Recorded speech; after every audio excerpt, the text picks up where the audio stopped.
क्या आप जानते हैं कि भगवान कृष्ण का सुदर्शन चक्र केवल एक हथियार नहीं, बल्कि ब्रह्मांड की ताकत और सत्य का प्रतीक है।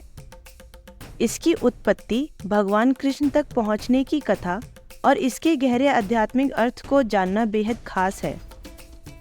आज हम आपको सुदर्शन चक्र की अद्भुत कहानी सुनाएंगे, जो आपको इसकी गहराई को समझने पर मजबूर कर देगी। सुदर्शन चक्र भगवान विष्णु और उनके अवतार भगवान कृष्ण का सबसे शक्तिशाली हथियार है। लेकिन क्या ये केवल एक विनाशकारी चक्र है? नहीं, इसकी कहानी में सृष्टि, शक्ति और सत्य का अद्भुत संगम है। आइए इसकी शुरुआत से लेकर भगवान कृष्ण तक पहुंचने और इसके छुपे हुए अर्थ को समझते हैं। पुराणों के अनुसार देव शिल्पकार विश्वकर्मा की पुत्री संज्ञा सूर्य देव की पत्नी थी, लेकिन सूर्य के तेज और गर्मी के कारण संज्ञा उनके पास नहीं जा पा रही थी। वे सूर्य देव के पास अपनी छाया छोड़कर कई वर्षों तक तप करने के बाद अपने पिता विश्वकर्मा के पास पहुंची। संज्ञा की कठिनाई को देखकर विश्वकर्मा ने सूर्य के तेज को कम करने का निर्णय लिया। उन्होंने सूर्य के तेज को थोड़ा घटाकर उसकी चमक को कम किया।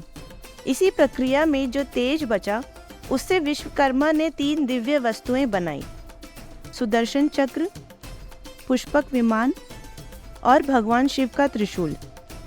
विश्वकर्मा ने ये तीनों वस्तुएं भगवान शिव को समर्पित की। यहीं से सुदर्शन चक्र की यात्रा शुरू होती है। अब सवाल उठता है, सुदर्शन चक्र भगवान विष्णु के पास कैसे पहुंचा? एक समय की बात है जब देवता राक्षसों से हार रहे थे। देवताओं ने भगवान विष्णु से मदद मांगी। भगवान विष्णु ने फैसला किया कि वे भगवान शिव से सहायता मांगेंगे और उनकी आराधना में लीन हो गए। भगवान विष्णु ने भगवान शिव को 1000 कमल के फूल अर्पित करने का प्रण लिया, लेकिन शिव ने उनकी भक्ति की परीक्षा लेने के लिए एक कमल का फूल छिपा दिया। जब भगवान विष्णु ने देखा कि एक फूल कम है, तो वे परेशान हो गए। भगवान विष्णु को कमल नयन भी कहा जाता है। उन्होंने अपनी भक्ति को पूर्ण करने के लिए अपना एक नेत्र निकालकर शिव को अर्पित कर दिया। भगवान शिव विष्णु की इस अद्वितीय भक्ति से प्रसन्न हुए। उन्होंने विष्णु का नेत्र पुनः स्थापित कर दिया और उन्हें सुदर्शन चक्र का उपहार दिया। शिव ने कहा, ये चक्र तुम्हारी धर्म की रक्षा और अधर्म के नाश में सहायक होगा। ये हर बुराई को काट देगा, चाहे वो अहंकार हो या अन्याय। इसी सुदर्शन चक्र की मदद से देवताओं ने असुरों को पराजित कर एक बार फिर धर्म की स्थापना की।